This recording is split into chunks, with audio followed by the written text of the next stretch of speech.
Hello साथियों, आप सभी का अभिनंदन है दोस्तों। पीएसपी क्लासेज बीकानेर के यूट्यूब चैनल पर दोस्तों आप सभी का अभिनंदन करता हूं। आज हमारी सेकंड क्लास है जो राजस्थान जीके की दोस्तों सुबह 8:45 पर स्टार्ट होती है और रेगुलर दोस्तों आप सुबह इस क्लास को जरूर देखिएगा। हम टॉप दोस्तों जो एमसीक्यू सीरीज है, इस सीरीज को बहुत ही शानदार दोस्तों लेवल पर लेकर जाना चाहते हैं। आने वाले सभी प्रतियोगी परीक्षाओं के लिए दोस्तों ये क्लास महत्वपूर्ण रामबाण साबित होगी, इसका मैं आपको विश्वास दिलाता हूँ दोस्तों। ठीक है, इस क्लास को शुरू से लेकर अंत तक का जरूर देखिएगा। कोई भी डाउट लगता है तो हमें कमेंट बॉक्स में जरूर आप बताइएगा दोस्तों। तो चलिए स्टार्ट करते हैं दोस्तों क्वेश्चन की सीरीज को। अगले क्वेश्चन में किस किले के बारे में हसन निजामी ने लिखा था कि ये एक ऐसा किला है जिसका दरवाजा कोई आक्रमणकारी नहीं खोल सका दोस्तों? सिवाना का किला, जैसलमेर का किला, जालोर का किला या शेरगढ़ का किला दोस्तों? पहले हम शेरगढ़ किले के बारे में बात करें तो ये शेरगढ़ किला दोस्तों, बताओ कब इसका निर्माण करवाया गया था दोस्तों? 1540 1545 के मध्य शेरशाह सूरी के द्वारा दोस्तों निर्माण, शेरशाह सूरी के द्वारा निर्माण दोस्तों। ठीक है, इसको दोस्तों ये कहां पर स्थित है? ये दुर्गावती नदी के तट पर स्थित है दोस्तों। जो दुर्गावती नदी है इसके तट पर बना हुआ है दोस्तों, पर स्थित है। ठीक है, इसका एक उपनाम है शेरगढ़ किले का भूकड़ा किला या भुरकड़ा, भुरकड़ा। ये किला भी दोस्तों इसे कहते हैं भुरकड़ा किला दोस्तों। ठीक है, ये आपको इंपोर्टेंट लगाकर याद रखना है। सिवाना किले की बात करें तो ये सिवाना के अंदर स्थित है। सिवाना ही उसका उपनाम दोस्तों हो जाएगा। ठीक है, और इसका निर्माण दोस्तों 10वीं सदी के पास माना जाता है। 10वीं सदी के पास वीर नारायण पंवार, जो आपके राजभोज के राजा भोज के पुत्र थे दोस्तों, वीर नारायण पंवार, उसके द्वारा दोस्तों निर्माण बताया जाता है। वीर नारायण पंवार, ठीक है, जो राजा भोज के पुत्र थे दोस्तों। जैसलमेर का किले की बात करें तो जैसलमेर किला इसे सोनार किला भी कहते हैं। ठीक है, इसका निर्माण दोस्तों 1156 ईस्वी के अंदर रावल जैसल के द्वारा निर्माण करवाया गया था। रावल जैसल के द्वारा निर्माण करवाया गया था और ये विश्व धरोहर सूची के अंदर अपने शामिल है। राजस्थान के 6 धरोहर गाजर चीकू आम वाली ट्रिक आपको याद होगी। और आपका ये कथन दोस्तों किसका था दोस्तों? जो है अपने हिसन निजामी ने दोस्तों, ये ऐसा किला है जिसका दरवाजा कोई आक्रमणकारी खोल नहीं सका, ये कथन था दोस्तों जालोर किले के बारे में। ठीक है, 10वीं सदी के इसके अंदर निर्माण बताया जाता है। अपने गौरी शंकर हीराचंद ओझा या जीएच ओझा दोस्तों कहते हैं कि 10वीं सदी के अंदर इसका निर्माण दोस्तों किसके द्वारा? परमारों के द्वारा निर्माण बताया जाता है। किसके द्वारा? परमारों के द्वारा। और दशरथ शर्मा कहते हैं दोस्तों, अलग अलग इतिहासकारों का कथन है, दशरथ शर्मा कहते हैं दोस्तों आपके नाग भट्ट फर्स्ट ने करवाया था। ठीक है, ऐसे प्रश्न आपको एग्जामिनर दोनों ऑप्शन में नहीं देगा, एक ही ऑप्शन देगा। या आपसे ऐसा पूछ लेगा कि गौरी शंकर हीराचंद ओझा के अनुसार जालोर किले का निर्माण किसके द्वारा करवाया गया था? परमारों के द्वारा। दशरथ शर्मा के अनुसार अपने जालोर दुर्ग का निर्माण किसके द्वारा करवाया गया था? नाग भट्ट आपके फर्स्ट के द्वारा दोस्तों। ये किस पर्वत पर स्थित है? ये आपके स्वर्ण पर्वत पर स्थित है। तो स्वर्ण पर्वत है जालोर के अंदर दोस्तों, वहां पर ये स्थित है दोस्तों। ठीक है, चलो ये आप दोस्तों लिखिएगा जल्दी से। ये आपके हसन निजामी ने अपनी पुस्तक थी दोस्तों आपके ताज, एक मिनट, पुस्तक थी ताज उल मसीर के अंदर, ताज उल मसीर के अंदर इसका उल्लेख मिलता है दोस्तों। ठीक है, ये लिखो आप जल्दी से अपनी नोटबुक के अंदर।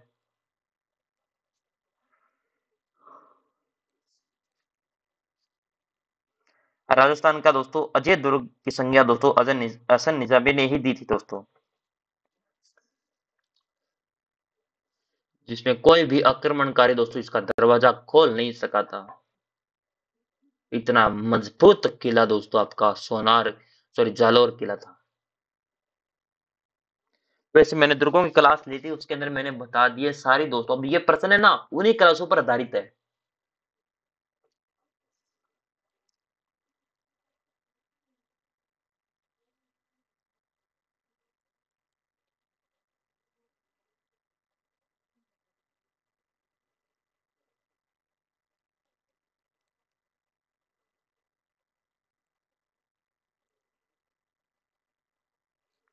लिख लिया गया दोस्तों, बहुत बढ़िया बात है। अगर नहीं लिखा है तो दोस्तों बहुत गलत बात है। मेवाड़ के किस महाराणा के समय राजमहल में चित्रों की ओवरी नाम से कला विद्यालय की स्थापना की गई थी? महाराणा अमर सिंह, महाराणा जगत सिंह प्रथम, महाराणा जय सिंह, महाराणा प्रताप। बताओ।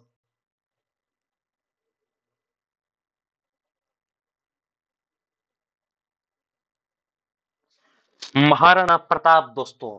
आपने इनकी कहानियां सुनी होगी दोस्तों आपने। सिसोदिया राजवंश से दोस्तों मेवाड़ के राजपूत राजा बने थे, तो सिसोदिया वंश से। ठीक है। वंश से मारवाड़ के राजा, सॉरी मेवाड़, मारवाड़ में फालतू ले आए क्या इसको। हम्म, मेवाड़ के राजा बने। ठीक है। अकबर के अधीन दोस्तों इन्होंने कभी भी दोस्तों अकबर की अधीनता स्वीकार नहीं की दोस्तों। एकमात्र महाराणा प्रताप थे। चलो, महाराणा जयसिंह के बारे में बात करें दोस्तों, इन्होंने मेवाड़ के साम्राज्य के महाराणा थे। इन्होंने शासन किया था 1680 से लेकर 1698 तक दोस्तों। ठीक है। और इन्होंने मुगल बादशाह औरंगजेब के खिलाफ दोस्तों बहुत कई बार लड़ाइयां दोस्तों इनके द्वारा लड़ी गई थी अकबर के खिलाफ। और इन्होंने दोस्तों एक झील का निर्माण करवाया था, ढेबर झील। ढेबर झील किसके द्वारा निर्माण करवाया गया था दोस्तों? जिसे जय समन झील भी कहते हैं। ढेबर झील को जय समन झील कहते हैं दोस्तों। कई बार पूछ लेता है ढेबर झील कहां पर है, जय समन झील इसको अपनाम है दोस्तों। ठीक है। इसका निर्माण करवाया जाता है आपके महाराणा जयसिंह के द्वारा 1685 ईस्वी के अंदर दोस्तों। ठीक है। और महाराणा अमर सिंह की बात करें तो दोस्तों ये अपने मेवाड़ के महाराणा प्रताप के उत्तराधिकारी थे दोस्तों, और सिसोदिया वंश के राजपूत मेवाड़ वंश के 16वें राणा थे। ठीक है। ये आपके 16वें राणा जो महाराणा प्रताप के उत्तराधिकारी के रूप में बनते हैं। महाराणा जगत सिंह प्रथम के शासनकाल में दोस्तों मेवाड़ के महाराणा के समय दोस्तों राजमहल में चित्रों की ओवरी के नाम से कला विद्यालय की स्थापना महाराणा जगत सिंह प्रथम के समय ही की गई थी दोस्तों। इसे तस्वीरों का कारखाना कहते हैं दोस्तों। इसे चित्रों के ओवरी भी कहते हैं, चित्रों का कारखाना भी कहते हैं। चित्रों का कारखाना। ठीक है। चलो सर, महाराणा जगत सिंह प्रथम कौन थे? ये अपने जो अपने राजा थे दोस्तों महाराणा कर्ण सिंह, उनके सेकंड पुत्र थे दोस्तों ये। और इन्हें चित्तौड़गढ़ दुर्ग है उसके किले के द्वार का निर्माण इन्हीं के काल के द्वारा करवाया गया था, इन्हीं के समय, जगत सिंह प्रथम के समय। चलो लिखिएगा इन प्रश्नों को।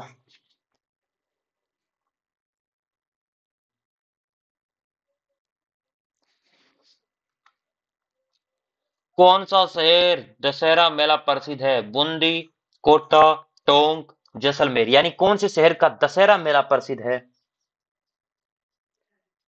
दशहरा मेला। दशहरा मेला की शुरुआत कब होती है और कहां से होती है दोस्तों? सर्वप्रथम बताओ। इस दशहरा मेले की शुरुआत होती है 1723 ईस्वी के से। ठीक है। किसके शासनकाल में दोस्तों? शासनकाल किसका था? शासन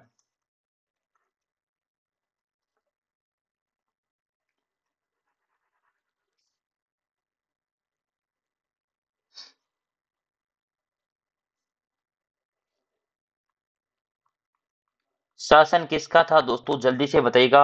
महाराजा दुर्जन साल के समय।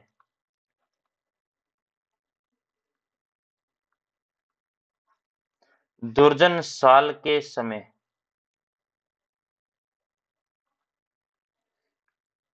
समय, या दुर्जन सिंह हाड़ा के समय दोस्तों, ऐसे भी लिख सकते हो, दुर्जन सिंह हाड़ा के समय, दुर्जन साल सिंह हाड़ा के समय दोस्तों इसकी दशहरा मेला की शुरुआत होती है दोस्तों। ठीक है, ये 3 दिन तक दोस्तों त्योहार चलता है, 3 दिन तक ये पर्व चलता है। और ये हाड़ा शासकों के द्वारा प्रचलित की गई थी दोस्तों। आजकल ये 25 दिन तक चलता है दोस्तों, जिसके अंदर जो मेले के अंदर रावण और उसके परिवार के पुतलों की ऊंचाई 75 फुट तक कर दी गई दोस्तों। वर्तमान में ये 25 दिन आजकल चलता है दोस्तों।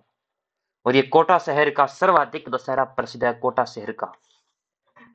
ठीक है, और कोटा चंबल नदी के तट पर स्थित है, चंबल नदी के तट पर स्थित।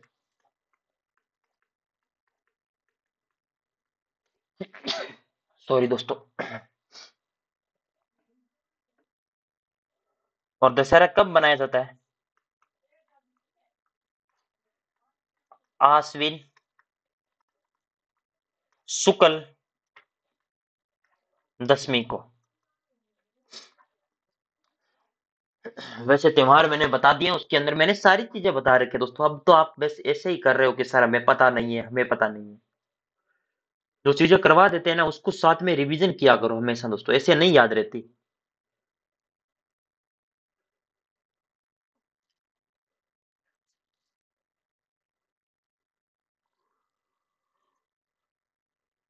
कोई भी स्टूडेंट पीडीएफ के और स्क्रीनशॉट के बहाने मत मारना दोस्तों। सर हम स्क्रीनशॉट से पढ़ लेंगे, ठीक है, भरोसे मत रिया रहा करो इनके। क्लास के अंदर मैं टाइम देता हूँ, लिख लिया करो। मैं आराम आराम से इसलिए बताता हूँ दोस्तों, क्योंकि मैं कोई भी स्टूडेंट को ऐसा नहीं है कि सर को आप जल्दी पढ़ा रहे हो। जिनको जल्दी पढ़ना वो 2x स्पीड करके देख लीजिएगा, ठीक है ना। क्योंकि क्वेश्चनों का मामला है दोस्तों, मैं कहीं पर गलत कोई चीजें लिखवाना नहीं चाहता। 2011 की जनगणना के अनुसार राजस्थान के निम्नलिखित में से जिले का जनसंख्या घनत्व दूसरा है न्यूनतम। बताओ, चूरू, जैसलमेर, बाड़मेर, बीकानेर।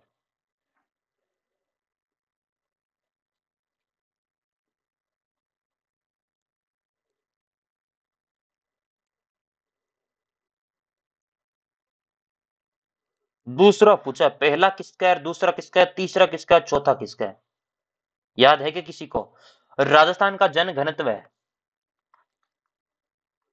राजस्थान का जन घनत्व कितना है दोस्तों? 200 वर्ग किलोमीटर, सॉरी 200 व्यक्ति वर्ग किलोमीटर दोस्तों। ठीक है, ये राजस्थान का है। राजस्थान की जनसंख्या 6.85 करोड़। ये भी आपको पता होना चाहिए दोस्तों। 21.31% की वृद्धि हुई है 2011 की जनगणना के अनुसार दोस्तों। ठीक है, अरे याद करो दोस्तों।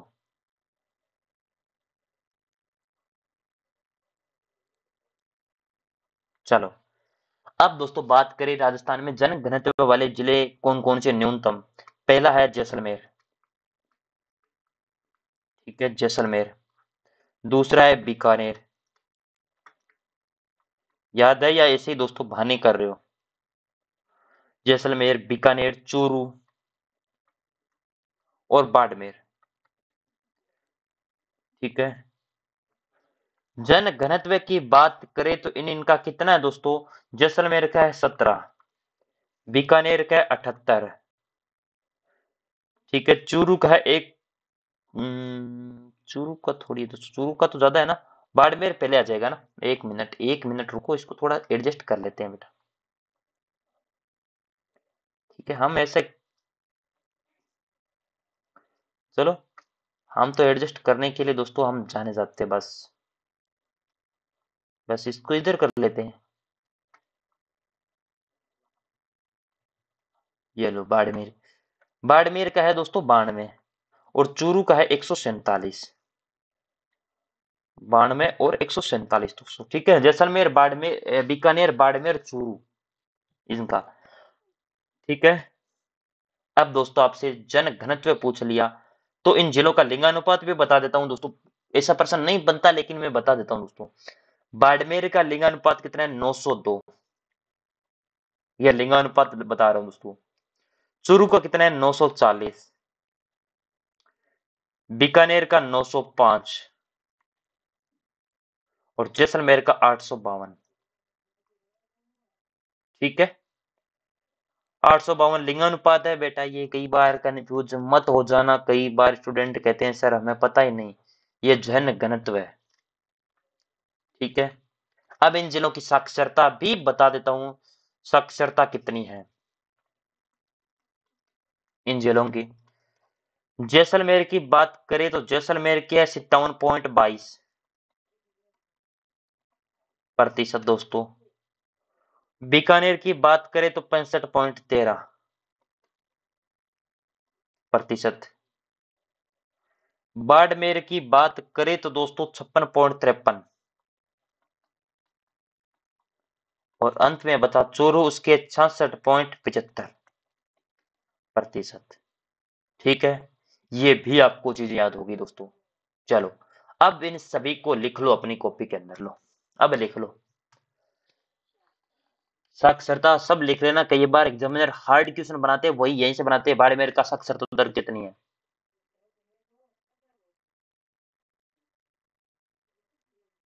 चलो,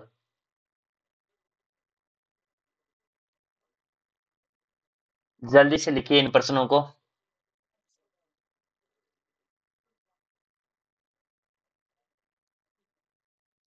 बहुत बढ़िया बात है दोस्तों, बहुत अच्छी बात है।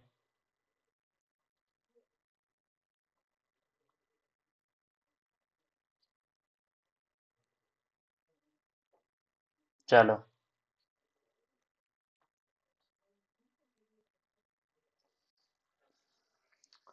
सर, आप इन प्रश्नों से सर ये प्रश्न पूछा था, हाँ हार्ड लेवल का प्रश्न बनता है वो यहीं से बनता है। जो हार्ड लेवल कहते हैं सर ये हार्ड था प्रश्न, वो यहीं से ऐसे बना देता है। कई बार जन घनत्व की पूछा, लिंगानुपात पूछ लेता है, क्योंकि एग्जामिनर को छूट रहती है, वो कहीं से भी आंकड़े उठाकर प्रश्न पूछ सकता है। और आंकड़े वाले प्रश्न इतने हार्ड होते हैं कि वो याद भी नहीं होते एक साथ, लेकिन थोड़े थोड़े करके आप याद कर लो दोस्तों।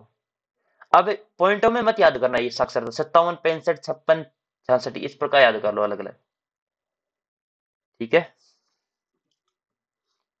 और जन घनत्व तो एकदम याद ही होना चाहिए। जन घनत्व कई बार, बहुत बार दोस्तों, आज एग्जाम राजस्थान का हर एग्जाम के अंदर दोस्तों कोई कई बार 3-4 शिफ्टों में एग्जाम होता है ना, तो उनमें 1% तो जन घनत्व का 100% आता है, और इन चारों में से। चलो,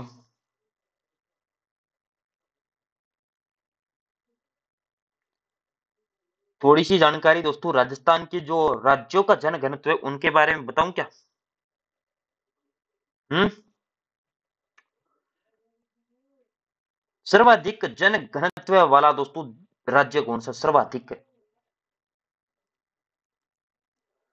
सर्वाधिक जन घनत्व, सर्वाधिक जन घनत्व वाला राज्य है दोस्तों बिहार।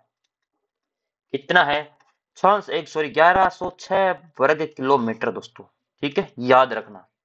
और अगला प्रश्न, इंडिया मोबाइल गेमिंग रिपोर्ट 2022 के अनुसार मोबाइल गेमर्स में राजस्थान का कौन सा स्थान रहा है? पहला, दूसरा, तीसरा, चौथा?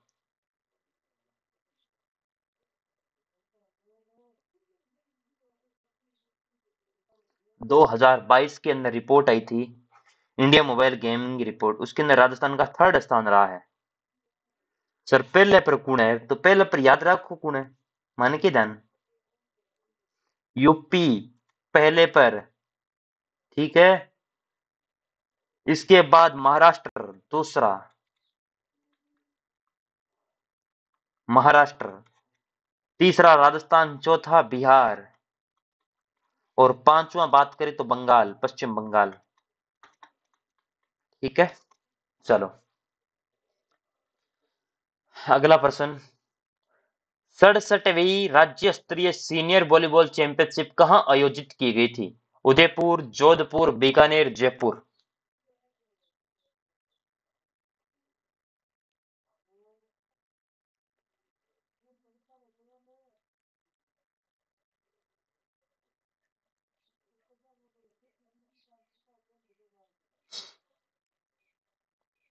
तो 67वीं है उसके अंदर दोस्तों।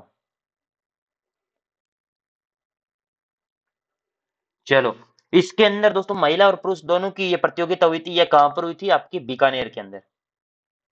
बीकानेर के अंदर इसका आयोजन किया गया था, सीनियर वॉलीबॉल चैंपियनशिप का दोस्तों। इसके अंदर महिला वर्ग ने दोस्तों, महिला वर्ग के दोस्तों फाइनल में दोस्तों जयपुर ने हनुमानगढ़, और पुरुष वर्ग के में फाइनल में जयपुर ने झुंझुनू को हराया था।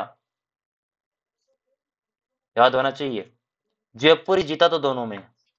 और हराया किसको? एक पे तो अपने हनुमानगढ़ को तो हराया दोस्तों फीमेल वर्ग में, और पुरुष वर्ग में दोस्तों आपको हराया था झुंझुनू को।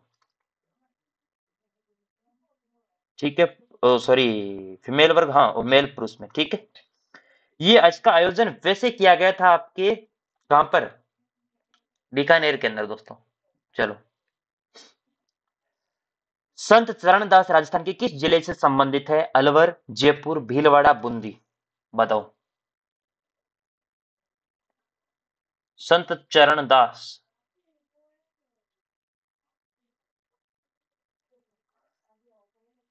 अलवर। स्त्रियों द्वारा बोरला आभूषण पहना जाता है दोस्तों, सिर पर, हाथ पर, कमर पर, पैर पर। बताओ। तो सर्वप्रथम हम किसकी बात कर लेते हैं? नाक के आभूषणों की बात करें सर्वप्रथम दोस्तों। नाक के आभूषण कौन कौन से होते हैं? एक फिनी, ठीक है, एक होती है नथ, एक होती है चोंप, एक होती है कंटे, एक होती है चुन्नी, और एक होती है बेसारी। बेसारी होगी, लौंग हो गया,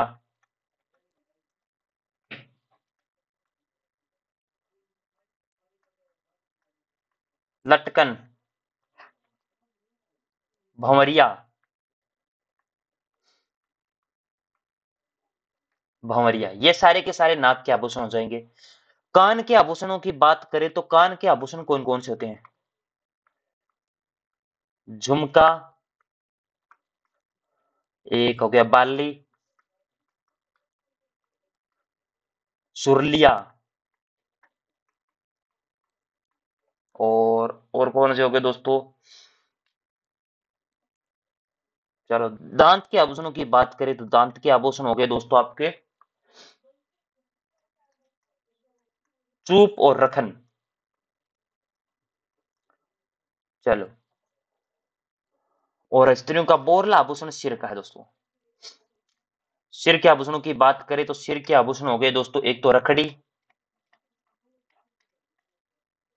रखड़ी, शीश फूल, रखड़ी हो गया, शीश फूल हो गया, मेमद हो गया, बोर हो गया, बोरला हो गया, टिक्का हो गया। ये सारे के सारे आपके सिर के आभूषण हैं। जल्दी से इन प्रश्नों को लिखिएगा अपनी स्क्रीन के ऊपर जो दिखाई दे रहे हैं इनको। कोई समझ में नहीं आए तो कमेंट बॉक्स के अंदर बता देना। सर, ये क्लास कब से स्टार्ट होती है? 8:45 पर। और दोस्तों आपको बता दूं, आगे दोस्तों 3 दिन की या 4 दिन की छुट्टियां रहेगी, क्योंकि मैं थोड़ा सा बाहर जा रहा हूँ दोस्तों। ठीक है, इसलिए मैं बता देता हूँ, 28 तारीख को अभी क्लास होगी, 29, 30, 31 और एक की मैं हो सकता है दोस्तों 30, 31 को रात को आ जाऊं, या एक को आऊं तो दोस्तों सुबह ले लूं आपकी। ठीक है, कुछ रिकॉर्डिंग हो जाए तो दोस्तों मैं रिकॉर्डिंग अवेलेबल करवा दूंगा, वो बता दूंगा दोस्तों, ठीक है ना। लेकिन 1 तारीख के बाद रेगुलर सभी रहेगी क्लास है, क्योंकि थोड़ा सा घूम के आना है, इसलिए मैं थोड़ा सा बाहर जा रहा हूँ। सर, आप काम पे जाओगे घूमने के लिए? ज्यादा दूर नहीं दोस्तों, अमृतसर वगैरह यहीं पर जा रहे हैं बस। चलो, जल्दी से इस प्रश्नों को नोट करिएगा। नाक के, कान के, दांत के, सिर के बता दिए। और वैसे सारे आभूषण पढ़ने हैं तो मैंने आभूषणों का दोस्तों वीडियो बना रखा है दोस्तों। ये क्या हो गया? 1 मिनट, 1 मिनट, 1 मिनट, वापिस आएगा या नहीं आएगा?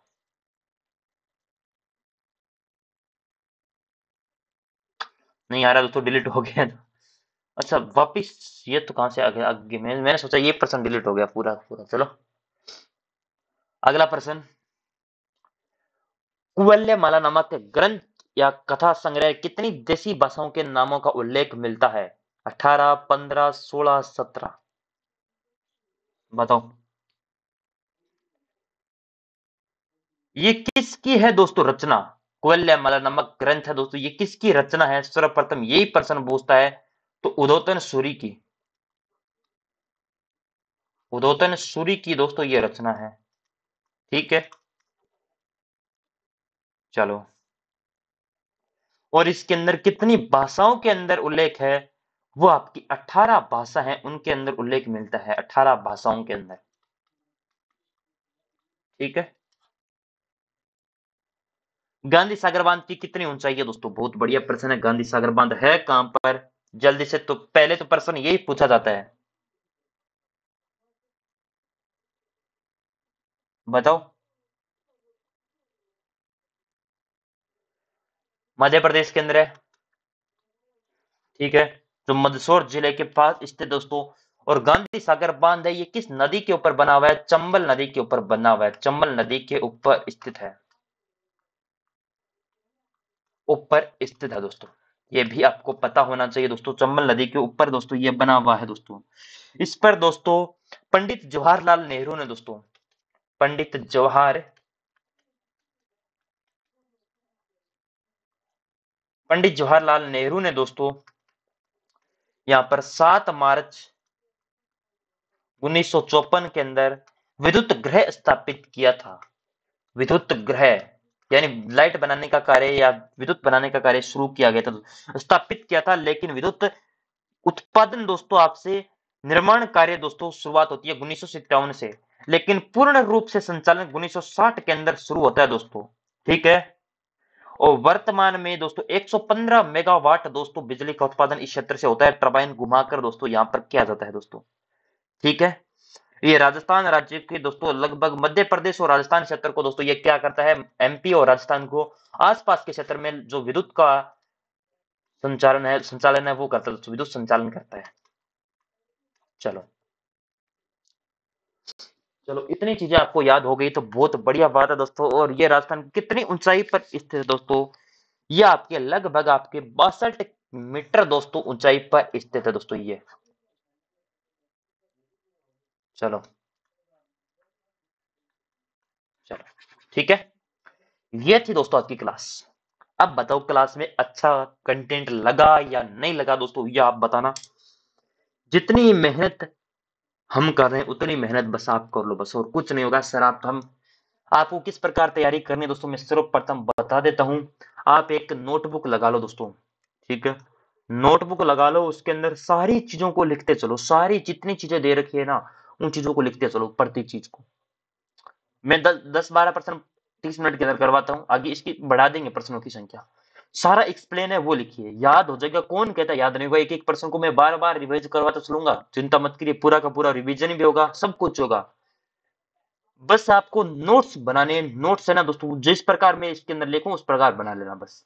चाहे रफ रजिस्टर में जो आता है ना वो लिया ना दोस्तों, कोई भी बस लिख लेना, मैं यही रिक्वेस्ट कर रहा हूँ। उसके बाद जैसे जैसे मैं बोलूं, अगर आपको राजस्थान जीके स्ट्रॉन्ग करना, आपने कुछ नहीं पढ़ रखा है या पढ़ रखा है छोड़ो बात, 8:45 पर सुबह जुड़ो और क्लास को देखो बस। ठीक है, इस क्लास का बढ़ा देंगे कंटेंट, हर चीज बढ़ाएंगे दोस्तों, बस आप सपोर्ट करो। और पूरा का पूरा कंटेंट इसकी पीडीएफ मिल जाएगी। और आने वाले दिनों के अंदर इस बेहतर से बेहतर दोस्तों क्लास को बनाने का कार्य करेंगे दोस्तों। ठीक है। अब एक ऑप्शन में दोस्तों लगभग हम 10 क्वेश्चन करवाते हैं, एक क्वेश्चन के 10-10 बताते हैं, तो लगभग 100 क्वेश्चन आपके तैयार होते हैं। और रिवीजन भी करवाया जाएगा, ऐसा मत सोचिएगा सर आप तो रिवीजन कब कराओगे कैसे कराओगे। तो रिवीजन भी आने वाले दिनों के अंदर करवा देंगे, जब दोस्तों ये बहुत सारी क्लास होगी तब मैं बोलूंगा कि 1 नंबर से लेकर 7 तक क्लास आपके पास नोट्स बनाए हुए होंगे, उनको पढ़ के आ जाना, मैं उसका फिर रिवीजन करवा दूंगा एक साथ। फिर दोस्तों कई बार 1 से 30 तक का रिवीजन इस प्रकार। ठीक है, रिवीजन सब कुछ होगा, बस आप सपोर्ट और अपना प्यार बनाए रखना, प्रत्येक चीज हम करवाने वाले हैं। ठीक है, प्रश्न इसी सीरीज से उठने वाले हैं, प्रश्नों वाला संग्रह मान लो या कुछ भी मान लो। ठीक है, क्योंकि एग्जामिनर है ना वो जहां से प्रश्न उठाता है वो हमें पता है, किस लेवल तक जाता है वो हमें पता है। और इतना विश्वास नहीं होता तो जो अपने पर्सन ले रहे हैं ना, ये बता रहा हूँ एक्सप्लेन वगैरह, ये पीवाई के जो पीवाईपी जो प्रीवियस ईयर पर्सन है उनको देख लेना, उसके अंदर यही पर्सन पूछे गए हैं, उन्हीं को मद्देनजर रखते हुए ये क्लासेस लाई जा रही है। आपका इस क्लास के अंदर थोड़ा इंडिया जीके भी स्ट्रांग हो जाएगा, जितना लगता है उतना पोर्शन आपका कंप्लीट हो जाएगा इंडिया जीके।